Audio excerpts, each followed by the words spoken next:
or research scholars and kind of audience. So I assume that most of this my talk is as it is scheduled. There is instead of continuously sitting for 2 hours, it became difficult, especially in the virtual mode. So we decided to have it as a 2 sessions. One is today, and then another session is the next Wednesday, 25th. And let me start with whatever the ideas that I'm sharing here are not originated from me, but they have been gathered over years of experience taken from various resource persons and from various references which I come across. And I don't claim to be an expert in the domain that is being taught. I only claim to have a little more experience in terms of the education, and then being the teaching is my passion. So I had the opportunity to interact and then read many books. And then, so what I'm going to share is only the opinions of mine, and possibly any of you that who are present here may agree or may not agree with the opinions that what I am sharing it. I would like to have an interaction with you, and if any of you have any comments with regard to my points, what I am sharing here in this lecture can be shared in the chat box, and possibly towards the end of my presentation, I will be planning for about 45 minutes, already 10 minutes. So we'll be interacting, and those who have any express any opinion in the chat box, we will discuss at the end. And here, the objectives of my talk, as I planned, the objectives are planned in 2 sessions. One is in this session, and the next one is in the next session. Here, I'm not going to give, let me make the things very clear. I'm not going to give solutions for the problem that all the teachers are facing today, but I only ignite and tend to share and ignite your thoughts on the process of the teaching learning that is going on, and then what are the possible changes that can be accommodated so that the teaching learning process can be made more effective or meet the expectations of the current day current day standards, what is required. And also, I am going to, maybe some of you may not agree with me, maybe some of the opinions that I'm sharing here may not be amenable for you to absorb, but then as I said, it is only the world is of opinions. Possibly I request every one of you to take those things, and then possibly I will be very happy to discuss if you have any different opinion or you agree with that. So here in the present day system, my talk is going to be organized in this manner. I am going to talk about the basics of what is the teaching learning process, and what is the expectations of the teaching learning process, and what the current situation is. And then possibly the gap between what is expectations and what is the current situation, what are the technologies and the tools and the techniques that can be used to bridge the gap, is going to be part of my next talk that is going to be in the next week. So here we try to see in the current situation, we try to fit all the students in the same mold is not applicable in the present day education. And no single and fixed strategies which can fit. There are several strategies, and what strategies that is applicable for students and for a given situation, it depends on the circumstances, depend upon the situation. So I don't claim that any single situation or a single way of handling a single strategy is applicable for all of us to apply for all the situations. So definitely it is the strategy that is required to be adopted. It depends on the situation. It depends on the context in which we need to apply. So I just wanted to reiterate, no single and fixed strategies which can fit into all situations. One needs to draw the strategies required for a given situation, for a given context. But then, having said that, the one context which is connecting all of us is with regard to the COVID. The epidemic has created a situation where, this pandemic has affected the whole human life all over the world. But then it has influenced the way we carry on your regular activities and the day-to-day activities in every sphere of activities, and education is no exception. And especially we are the ones who are severely affected by this pandemic, where we are never used to or think of having a virtual classroom where students are getting admitted into the institutions without having seen the portals of the institution and then carrying on with the classes, and the teacher and students are not meeting. In fact, I have been teaching for the students which I haven't seen any of them. Straight they have taken the admission and we started classwork to the students, where the students have never got the opportunity to see the institution and so on. So the paradigm shift that is taking place because of the pandemic. In fact, let me make my perspective is the pandemic has done a lot of good things for the educationists, as somebody has put forth. The education, using the technology, using the technology for advancing the education and making the learning outcomes of the learners, we fast forwarded by almost maybe 5 to 10 years. So, but for the pandemic, the changes that what we are seeing is not that we are experiencing these changes because of the pandemic. These are on the rolls all over the world, across the universities, using the technology for enhancing the education outcomes and learning outcomes of the students is on cards for a long time. But then this pandemic was only fast forwarded the process by making the things to get accustomed to the situation what is arised. So here in this, there are a lot of challenges that we are facing, as I told you, not only because of the pandemic, even otherwise we had some challenges in the higher education sector, especially. I wanted to mention about the nuances or situations in which the education has been evolved from the age-old education to the present-day world. So now what we are seeing is a factory-based education versus Gurukul education. In the sense, the Gurukul education, we all know that the Gurukul education where the students and the teacher has an opportunity to observe all the students and individually understand their strengths and then guide them and mentor them to nurture their skills in a specified interest, the teacher had an opportunity to observe the strengths and weaknesses of the students and thereby helping the students to overcome the weaknesses and increasing their strengths so that they become excel in their profession, whatever they were doing it. That's what is basically is in the Gurukul education.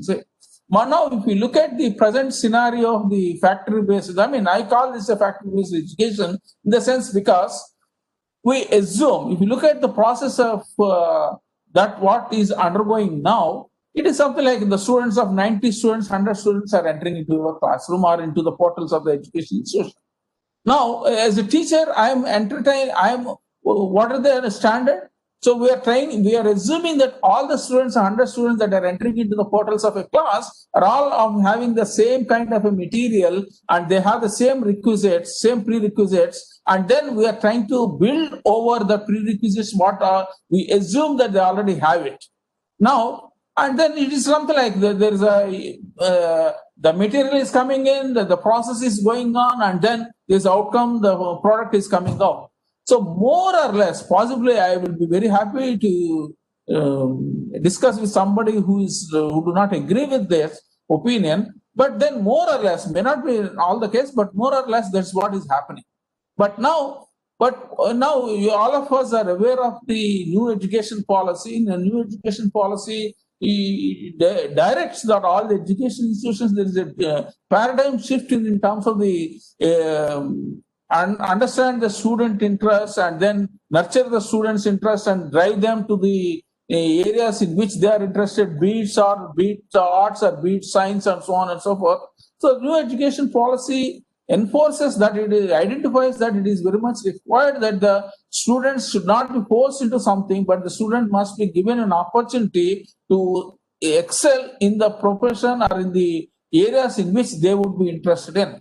So possibly we get a chance in the current day factory-based kind of an education, do we get a chance for the students to observe what their strengths and what their interests, whether we allow them to go or nurture them in the direction is something for all of us to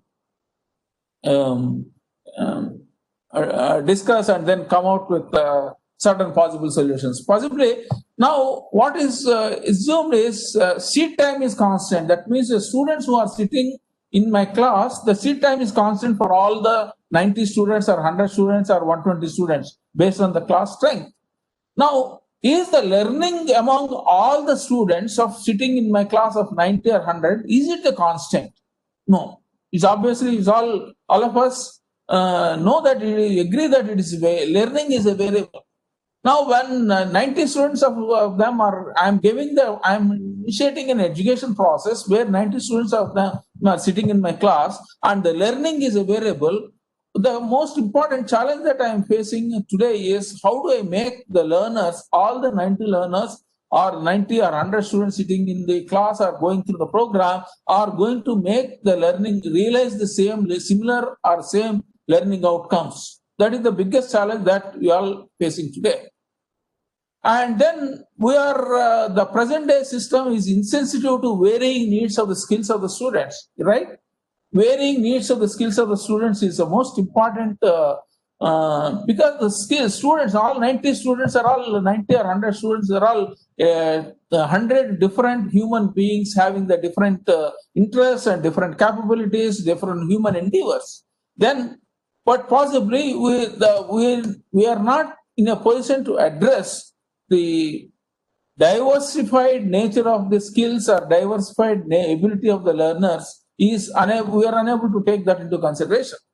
From the education perspective, the standardization of education process makes all the students fit to the same mold, where actually all the students, there are 100 different unique human beings. They're all different, but then they are going to make through the same process. Whether all 100 of them making them to go through the same process, does it result in the same outcomes, right?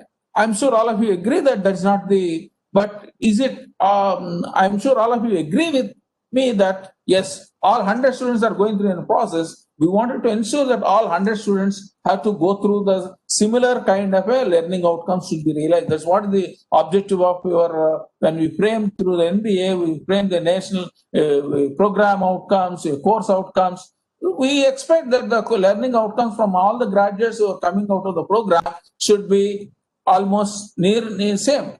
But then we are not taking cognizance of the diversified capabilities of the individual students is never addressed.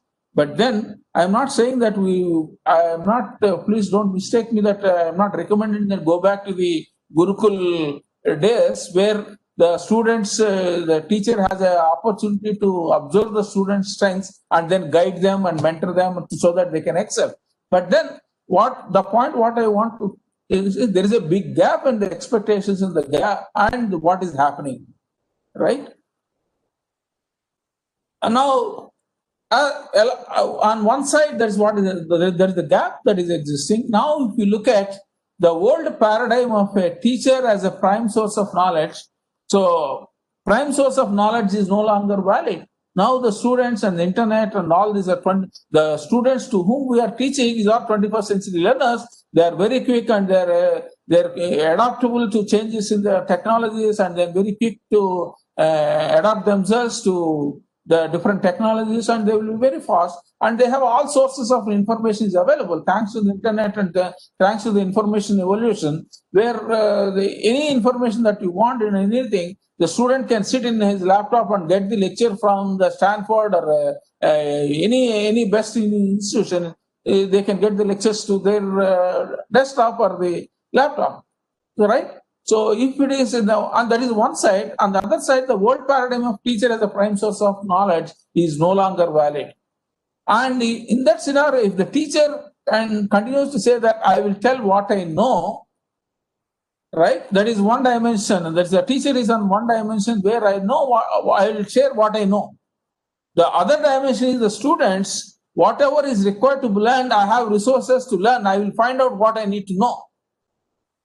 If this teacher and the learner are in the opposite dimensions of the teaching learning process, where are we? What is the meaning and what is the significance of the teaching learning process? Right? So all of you agree that if the teacher takes a role that I can tell you what I know and the learners takes a role that I can find out from whatever. Most of the students, they have the information, and I'm not talking about the students who, but many of the students are capable enough to get the information, and then they'll be able to learn from the best of the resources that are available to them. In such scenario, what is the meaning of the education and the teaching learning process, right? So here, education is an experience that has a formative effect, right? So I'm going back into the very basics of the education, and then from that perspective, and I'm trying to correlate from the expectations to what the current situation of the education is.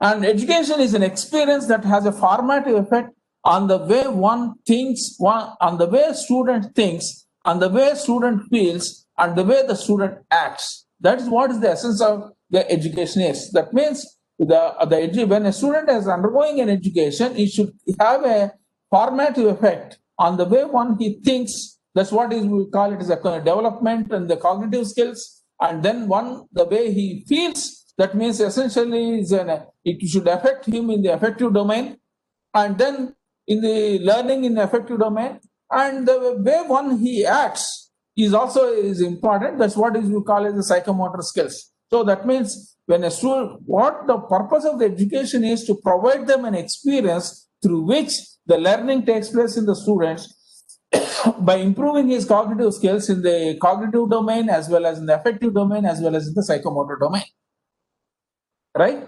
So it is for us to just quick review how far it is affecting. Most of us, we are able to affect them in the cognitive domain, but the education is affecting them in the affective domain and the psychomotor domain. Psychomotor domain, yes, to some extent, but the way that is required is to be addressed. Education is a passport to the future, and tomorrow belongs to those who prepare it for today. Is that, am I audible? And can I continue? If there is any interruption, please, Murthy or somebody who can interrupt me if there is any problem in my either audio or video. Your audio is clear, sir. Your audio is clear. Fine. It's fine, sir. Audio is fine. Thank you. Yeah. So now, if you look at the skill set that is expected from the 21st century learners, I'm sure all of us are aware, those who are preparing NBA and so on and so forth. These are what is your higher order thinking skills of Bloom's taxonomy that you use it. But then what is most important thing is the most employability skill. Even recently, NPAU, National Project Implementation Unit of TechCAPE 3, it has conducted a survey, and then it found that one of the gap that they noticed from the survey is the lack of problem solving skills. Most of the engineering graduates coming out of the education lack the critical thinking, creative thinking, problem solving skills. This is the big gap that but then the gap is to be filled by the educationists like us, right? So if you look at the skill set required as a critical thinking, problem solving skills, communication, collaboration, creativity, and innovation, these are the most sought after skills. That is, I'm not saying that these skills are for one student or 5 students coming out of a class of 100. I'm talking about this is the skill set that is expected of 100 students coming out of 100, or at least, if not 100, at least 70%, 80% of the students must possess this 21st century skill set. But then question is, are we able to impart to this, creating this higher order thinking skills, are we able to provide by the education system or the education institutions where the students are going through these educational portals? Now, I'll just quickly go through a few slides in terms of what is good teaching. It's easy to say what is not good teaching, rather than it's very difficult to tell what is good teaching, because you can think of what's good teaching if there is 50 participants here. If you ask what is the qualities or how do you assess what is a good teaching, I'm sure you are going to get 50 different answers. All of them qualify to be a good teaching, because there are different ways somebody perceives it different ways. But then it is easy for us to tell what is not good. Possibly yes, right? So here there are just I wanted to. There are certain some theories that is proposed in terms of what is teaching in terms of. So what is not, what should not be. Dennis Fox proposes that there is a transfer theory. The transfer theory means you assume that the whatever that knowledge what I have, all the knowledge is passed on to my learner. Is it education? Is it learning has taken place? Is it true? No, it's not the transfer theory. Whatever that I am saying, whatever I know, if everything is repeated by the other student, can we call it as a learning? Anyone can, I don't know whether it's possible to mute or mute on the WebEx, but we can, I'm sure that most of you... No, sir. No, sir. No, sir. Yeah. So the notes of the teacher becomes the notes of the student without passing through the minds of either. So it cannot be simply transferring the knowledge, or if I speak for 100 minutes or 60 minutes in a class, and if a student repeats all that like a parrot, you cannot say that learning has taken place. And then that's why it should not be a transfer theory. Is it a shaping theory? Shaping theory here, it assumes that the students are the raw material that is entering, and then teacher's role is to mold the students as per the prefixed specifications. The learning outcomes are fixed, so I make the material as I consider the students as the raw material. I'm making them to go through some process, and then the finished product is coming out of the institution. That's what is essentially the concept of a shaping theory is. But then how the student turn out to be predetermined and carefully specified, and then the process of preparation is carefully fine-tuned, and then I assume that the students are the raw material coming in, and then I make all of them to have a prerequisite, pre-specified outcomes, as like a finished product that are coming out. It is something like more or less, it assumes that the raw material is coming in, making through some machining process, and then the final product is coming out. And unfortunately, this is also not applicable, because though to a certain extent that I assume that the processes can be focused in terms of predetermined and carefully specified. Unfortunately, this is this method, the instructions have been done with diligence and care, but they turn the experiments into routine measurements where there is no scope for self-direction, innovation, and creativity. The human being is blessed with human endeavors in terms of ability to self-direction, innovation, creativity are the most important human endeavors, and for which, if you consider that this is only a shaping theory, you will be sacrificing this. So this is also not applicable. The other one is in terms of what we call as a traveling theory. Traveling theory is in this, so the students are assumed to be individuals with valuable experiences and abilities and motives and objectives. Essentially, what we assume here in the traveling theory is a traveler, he explores his own journey of learning, and then only what the role of the teacher is only to give them a Google map. You navigate, you give them a direction, give them the map, how he should proceed, and then he is exploring his own journey. This is one concept through which you are making the student to self-direction, learn on his own, and explore his own interests. This is in some context, this is good, right? These students are individuals, and you assume that they're all travelers and exploring, and only teacher is going to give you only the provide them the Google map to navigate themselves to success through this education, right? But then there's the other one is a growing theory. Growing theory means here it is essentially it is like a gardener. So if the good vegetation, the role of the gardener is he will nurture it and then it will grow. And then what is required is a gardener has to take into consideration of existing vegetation to cultivate specific species and weeds to be removed. Right? What species and what combinations of the vegetation will enable the vegetation to grow, and weeds are to be removed, right? So in this context, the students who are coming into my class, all of them are not the same. There are 100 individual human beings. everyone is different from other. So each of the students will have misconceptions, will have apprehensions, will have fears, will have a different emotional experience. Each of the students sitting in my class having a different emotional experience, and then they carry all that emotional experience of 15 years or 20 years of their emotional experience. They're sitting in my class. So all that emotional experience will have an effect on the learners and their abilities to learn. So essentially, that's what we call it. The students have apprehension. That's what we experience. When you ask, did you have any, after the end of the class, do you have any questions?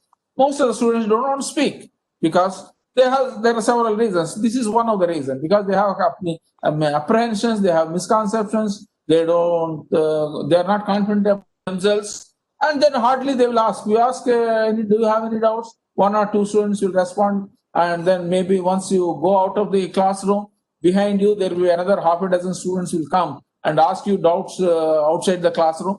But then rest of the students, they will not, because they have the several reasons why they are not able to feel free to interact.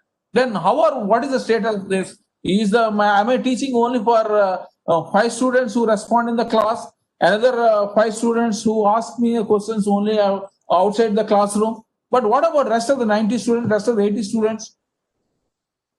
Is it not my responsibility as a teacher to address all the students of the... Is the bigger challenge. So do you agree with me? Do you agree with me that that's the biggest challenge that the teachers are experiencing in any normal class? We complain that the teachers are not attentive, they don't respond, they are not interested, all that. But the actual reason is not that. The reason is that because of the several other reasons, which is not in the... We consider that these reasons are within our domain of education. And how do we address this? We never recognize these problems that the students are facing in the class, and then we'll feel comfortable in addressing those 5 students in my class and another 5 or 10 students who ask the questions, and then we feel that yes, I have addressed 10 students, I've asked, I clarified the doubts, I've done my job, right? How many of you agree with this? That's what is the scenario is. Can I have any comments on this? Do you agree with this scenario? Yes, sir. Yes, sir. Okay. Yes, sir. So then my point is, how do we address them? Right? It is very much essential that as part of the business of education, then we need to address that. This issue cannot be ignored. Now, so I'm not going to talk about the solutions now in this, but then I'm only preparing the ground for all of you to think in terms of what is the scenario, what is happening. And so now, having seen that what is not a good teaching, then how much we know about what is learning? How much we know about learning? Can anyone unmute and say what is a learn? As a teacher, I am expecting all my students to learn. Can you say the students have learned by if they do this? Can anybody tell me what are the important parameters by which the students can learn? I say the student have learned after my class is over. Can you don't talk about the assessment and examination? The assessment and examination is part of that. Is only because they are going through a certain process. Any process, it requires some assessment. So we are assessing them whether how far they assess. But that's not the main objective of the whole process. But unfortunately, the whole process of education or teaching learning is all revolving around the assessment. Teachers' focus is on how to assess the students, and the students' focus is on how do I get my grades, how do I get my marks, how do I get my CGPA. The assessment is only part of it. Assessment is not the main objective of the whole teaching learning process. Right? Any one of you can unmute and then say how we can say the student have learned.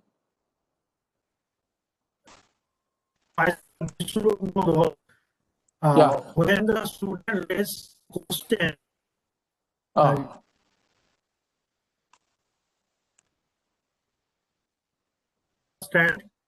yeah. Okay. There's one. attend. And Yeah. Yeah. So we ask a question. That's what I was giving. Now we ask some questions, but then hardly the students, not many students do respond. So what are we going to do with the students who do not respond in the class? Can we understand that they have learned? Hello, sir.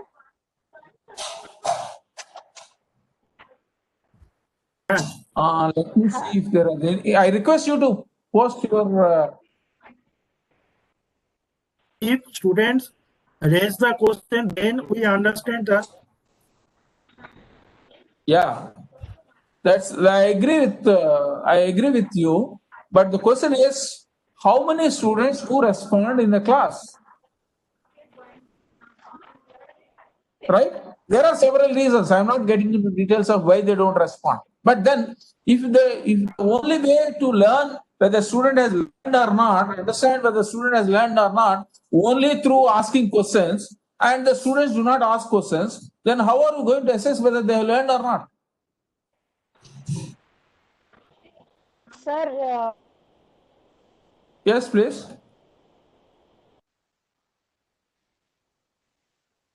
Yeah, you can introduce. You can just name your tell your name and then go ahead with somebody is trying to comment.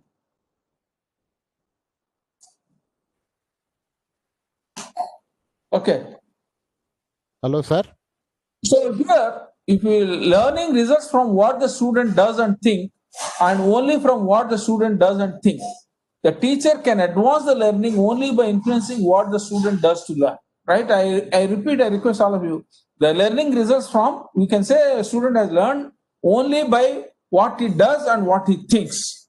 Right? Not by reproducing or not by writing everything what he thinks. That means learning can take place only in the student's mind. Right? And then because of the learning that is taking place in his mind, his actions he should do something, right? Or vice versa. But then only we can say that the learning has taken place.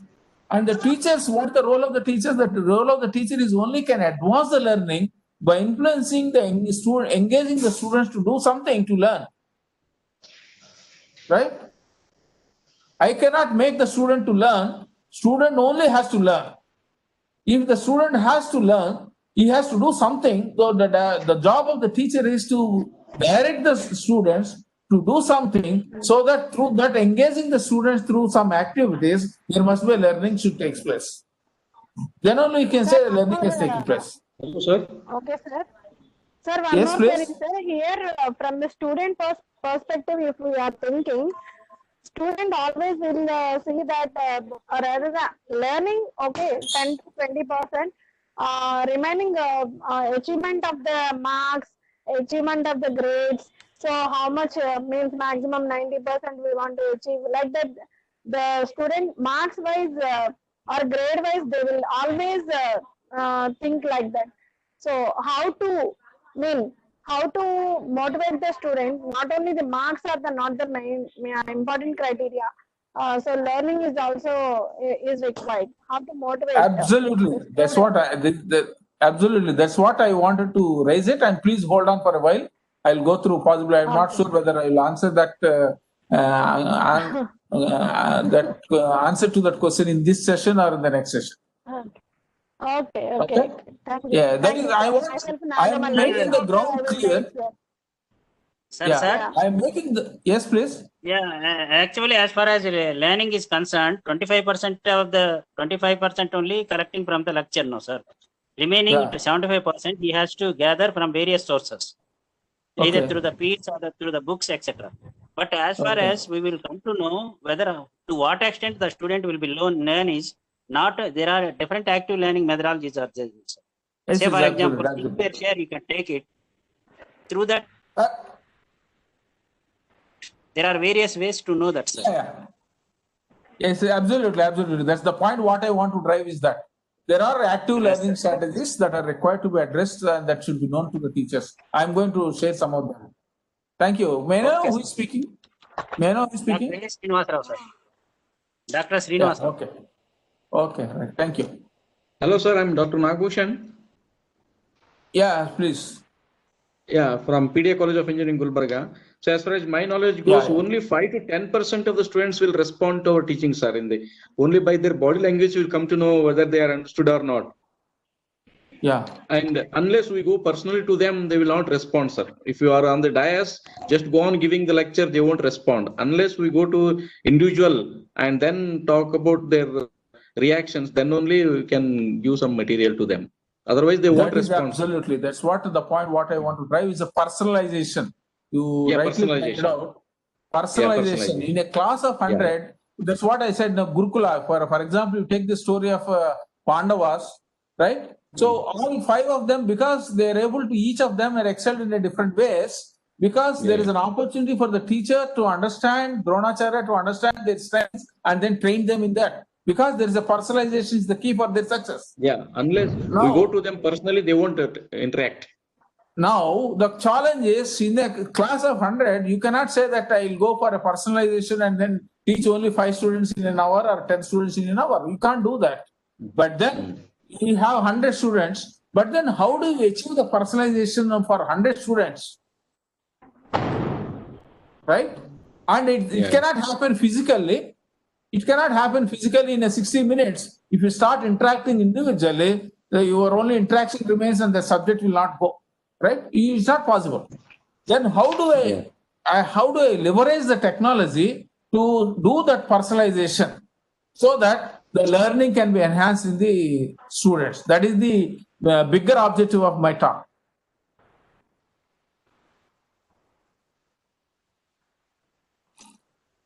Okay. Yeah. So now let me continue that. Learning without a thought is this is what is the famous. Learning without a thought. That means is a labor lost, and thought without learning is perilous. This is what is the famous Confucius statement is. That means learning without a change in the thought process is not a learning. Right? That is the way. Whether we have to accept that. That is the fact. That is the standard. Now, learning is a process and not a product. Right? Learning is a process, is not a product. However, because this process takes place in the mind of the student, we can only infer that it has occurred from the student's performance. Right? Learning is happening in the student's mind, and how I can understand what is learning is taking place in his mind, what is happening in his mind? Because I am conducting some assessment and checking his performance, through which I'm inferring that there is a learning is taking place in mind. Right? So please keep in mind, there's a lot of difference between there's a lot of distortion. There is some learning has taken place, and that learning I'm assuming, I'm testing the learning through assessment, and I say his performance in that assessment, I'm inferring that it is his learning. It is when it is going through different modulations, so there could be, we cannot say that what exactly assessment is not a complete exact reflection of the learning. But the best possible thing that we can do is that's what we're doing.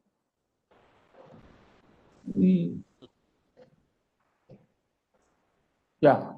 And learning involves the change in the knowledge, beliefs. This is what I say. Learning should change in the knowledge, beliefs, behaviors, or attitudes. This change unfolds over a time. It is not fleeting, but rather has a lasting impact on how students think and act. Right? That means here, the change in the knowledge, change in the belief, change in the behavior, change in the attitude, it cannot happen overnight. If somebody listens to my lectures for 1 week, I cannot expect that there is a change in the behavior. At the most, it may be influencing it ignites his thinking, but then he has to further advance his thinking so that he can identify what are the actionable items to see that the learning is taking place. A change in the beliefs, change in the behavior, change in the attitude. This is a time-taking process. And learning is not something done to the students, but rather something students to do themselves. Right? Please, I'll put this under quote. Learning is not something done to the students by the teacher, but what the students do to themselves. Right?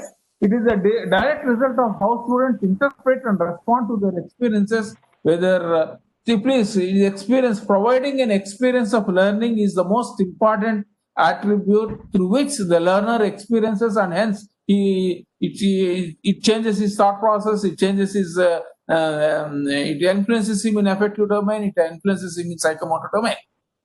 So it is the direct result of how students interpret, respond, and their experiences, conscious, unconscious, and past and the present. Now, if I'm sure there's a very famous quote which I like very much, and then Alvin Toffler, right? The illiterate of 21st century will not be those who cannot read and write, but those who cannot learn, who cannot unlearn the wrong things, who cannot relearn the same thing when it is changing with time, right? So the students, and we attribute that one of the important graduate attributes as per NBA is students must be a lifelong learner. Students coming out of higher education portals, he must be a lifelong learner, right? So lifelong learner means he should be able to cook, right? He should be able to learn. He should be able to unlearn the wrong things. He must be able to relearn the way doing the things in a different way. So without this, that's what is. If you do not know that, as per Alvin Toffler, is illiterate, right? So, and also let me take here is another quote, Albert Einstein. So Albert Einstein's, I never teach my pupils. I will only attempt to provide the conditions in which they can learn, right? So what does it mean? I'm not teaching the student. I'm not teaching the students. I am only creating an environment in which the students learn themselves. I am guiding them. I'm mentoring them. I'm helping them, right? In which, and creating an environment in which students are learning on their own, right? In the world of ever more radical and rapid changes, acquiring the habit of learning is the most important matter of survival. Not even excel, not even for excellence.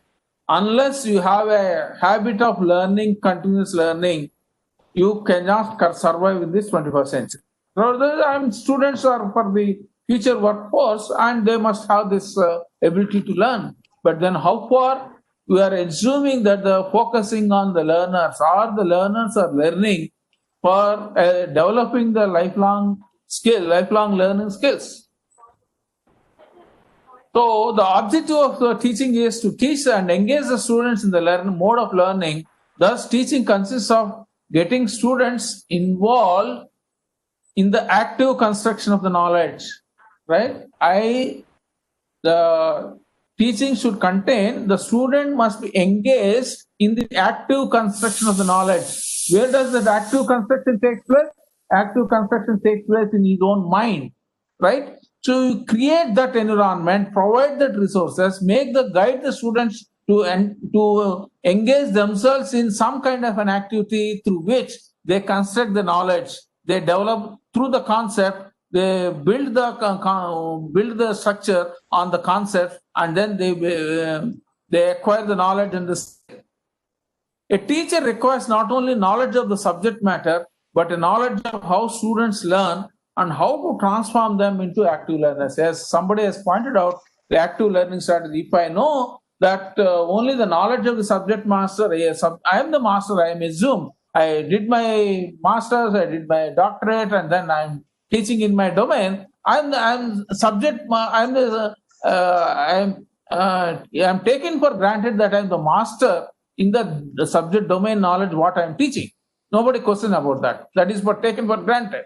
But it does that is good. Is that only the subject knowledge is good enough to make the learners to learn?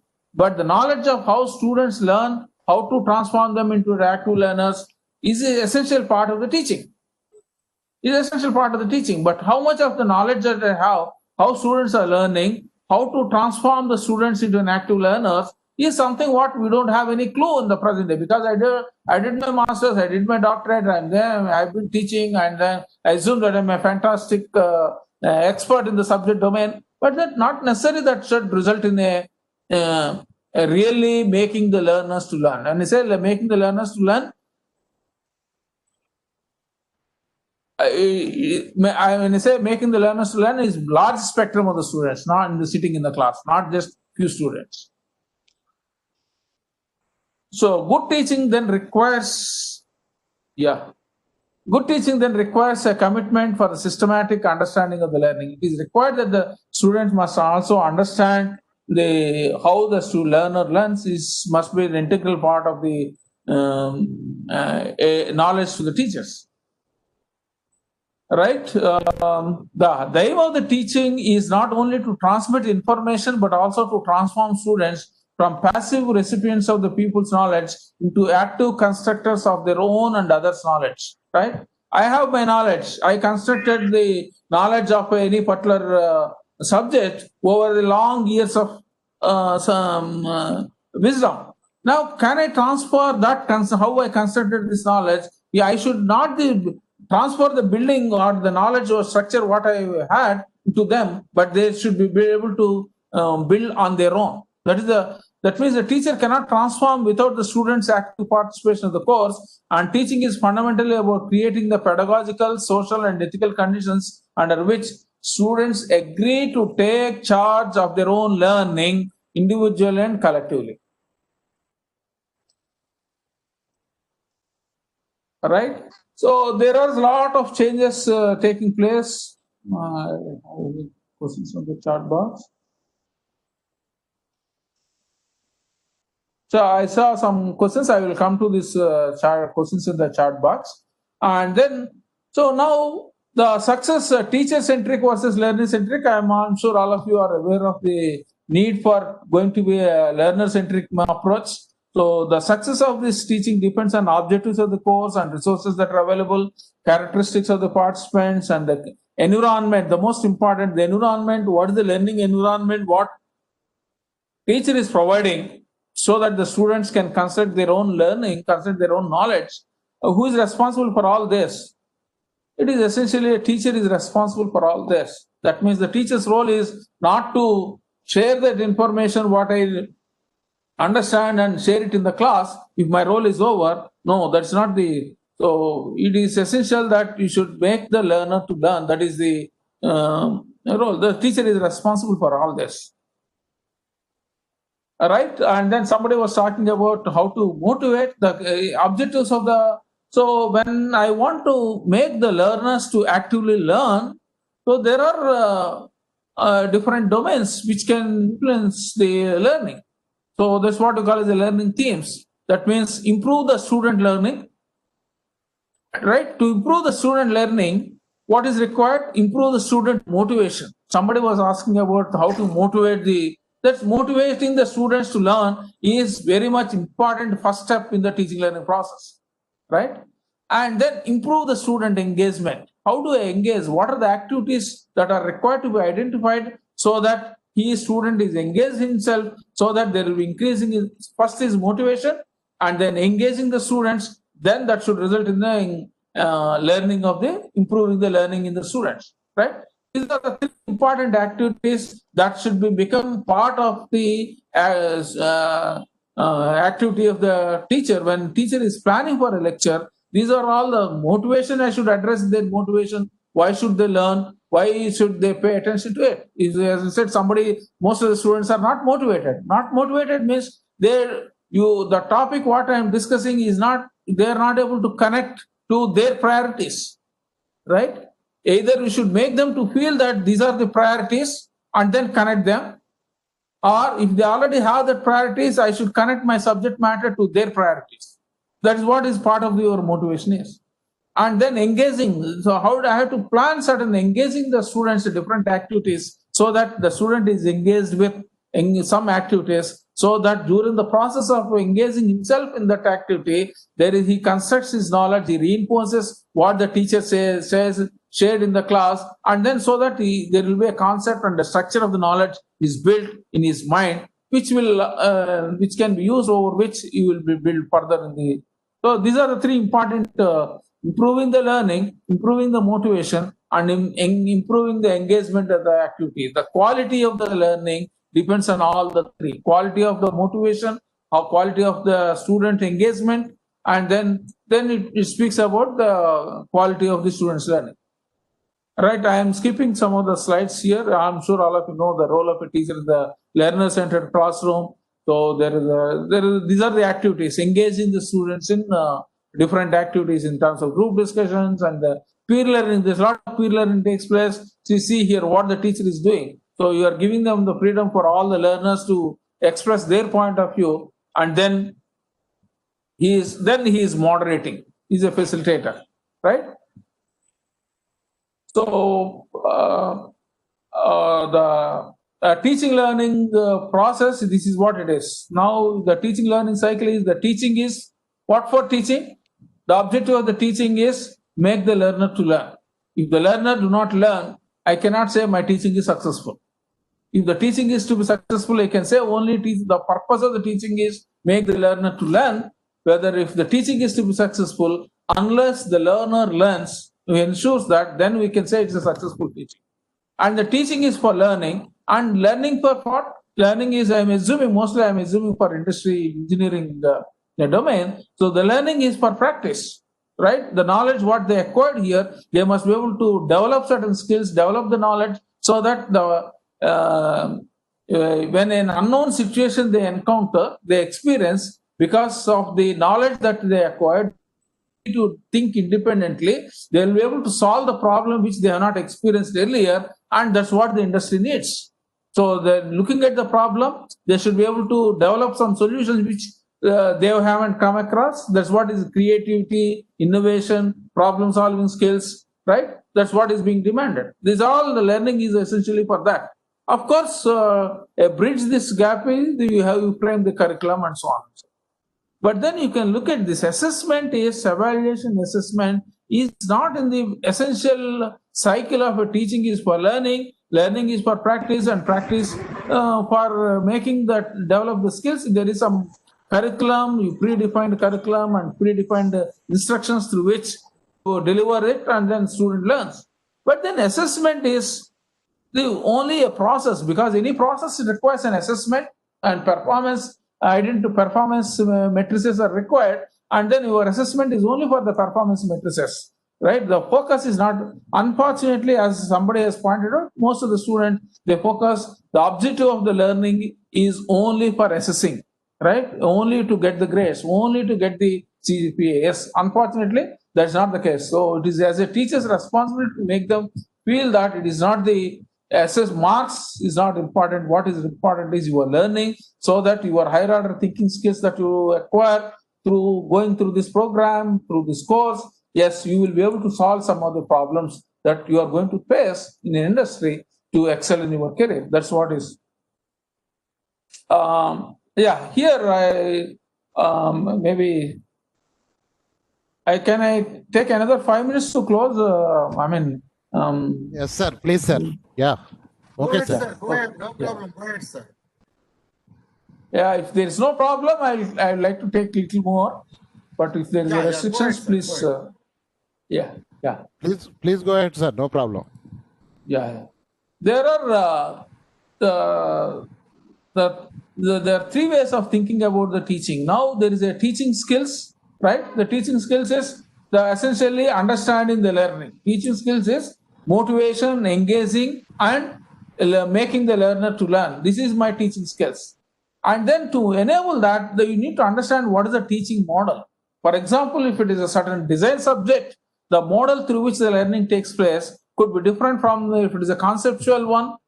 If it is a mathematical subject, which is a mathematically oriented, the kind of a models of engaging the students could differ from the subject to subject. I should be aware of what kind of a model can result in this particular subject, the students' enhancement and learning can be better. And then most important thing, which generally we consider that we neglect, is a teaching relationship, right? The teaching relationships is the most important. Relationship means so how you student considers the relation with the teacher. This is the most important thing. Whether this is where we said somebody was talking about the personalization.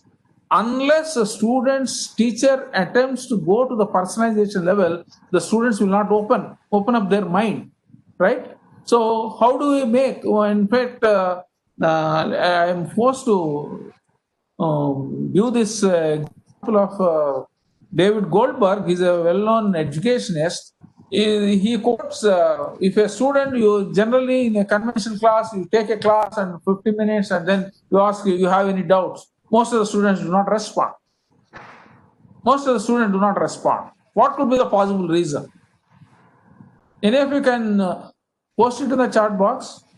If the student will ask a question, and most of, as I discussed earlier, maybe very few students will respond and most of the students do not respond. Any reason for why all the students do not respond? Can you post in the chat box any of your answers?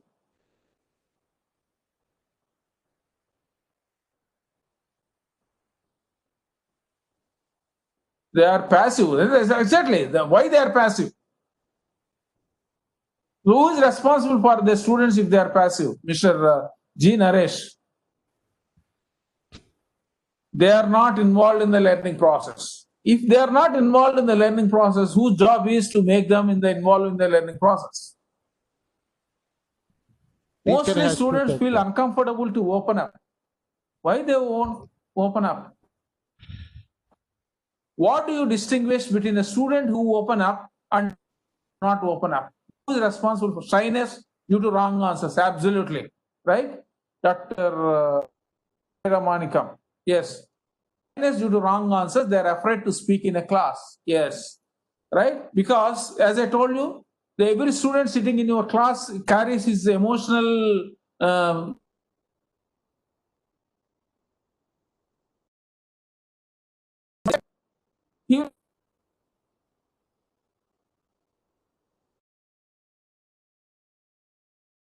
he will be, you silly fellow, you don't. His human feelings cannot suppress. He feels that possibly he did not get confidence.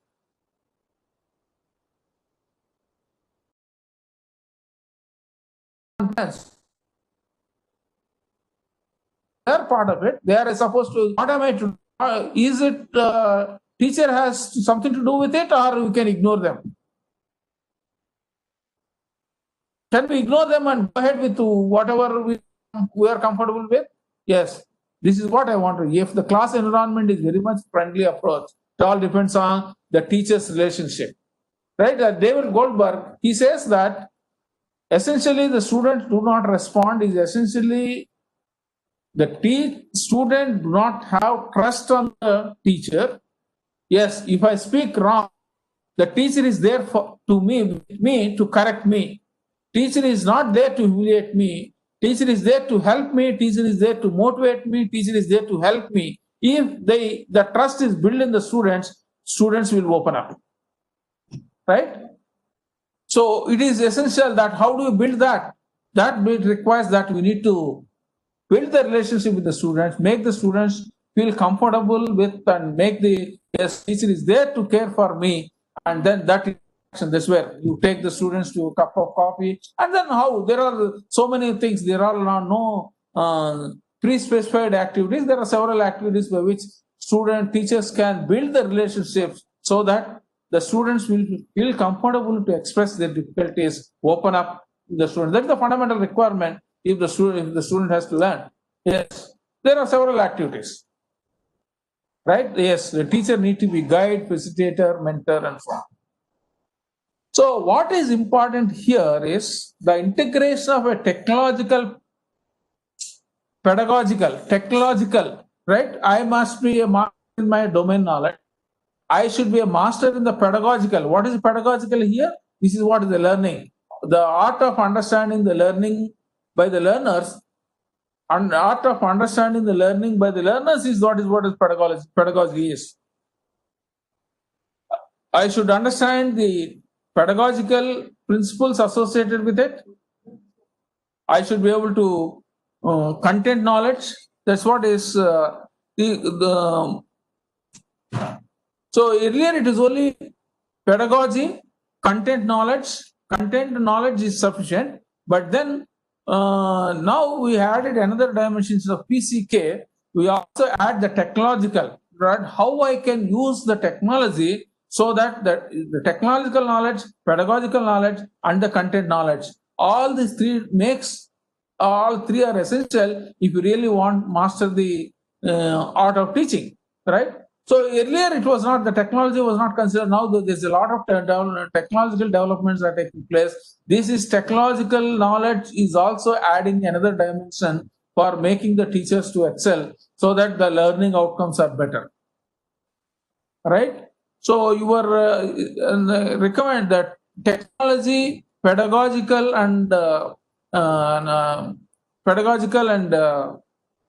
content knowledge, and recommends that the over and above the PCK teachers should have a competencies to use the technology and to understand how to integrate this technology with the teaching learning process, content and pedagogy. Such pedagogies are necessary for the teachers to handle the classroom of 21st century. In other words, the point what I'm trying to drive is not just pedagogy is not enough, my technological knowledge is not enough, but my content knowledge is not enough. But if I can append my technological, how the different technological tools and techniques that are available, if I can integrate them in the teaching learning process, definitely it enhances the learning outcomes of the students. The point what I am trying to drive is, what are the different technological paradigms and technological tools and the techniques through which enhancing the learning outcomes of the students. Instead of only 10 students, how do I make the learning outcomes of standard learning outcomes be realized by, instead of only 10 students in a class, how do I make it raise this 10 students to 50 students? If the 50 students learns and realize their learning outcomes, possibly I can say that my learning outcomes are improved. My teaching learning is more effective than what I was doing earlier. My objective of this presentation is to make you to think in terms of this, and then possibly some technological tools which I'm going to discuss in possibly the next session. So content knowledge, technological knowledge, technology knowledge, and pedagogy knowledge, all three are most important to realize and to overcome the certain difficulties and challenges that we are experiencing it. And then possibly I would like to continue the next session is already 15. So I would be very happy to have answers some of the questions. So the point, let me quickly summarize. So what is important is the learning can take place only in the learner's mind. So it is required, the teacher has to be not only the master in the subject knowledge, but is also, he should understand how the learner learns and the principles of a learning. He should understand that's what is the pedagogical principles that is required. And the other one is the technology. There are different technological tools that are available, and how I can use the leverage of the technology so that the students' learning outcomes is increased from 10 students to 50 students in a class. Yes, how do I do that? That's what is the objective, and that I want to continue in the next session. I hope I could convey, and I would be very happy if you have any questions at this point of time. Sir, there are a couple of questions in the chat box, sir. I am unable to read completely. Can somebody read the questions and then I'll answer? I'll read, sir. I'll read, sir.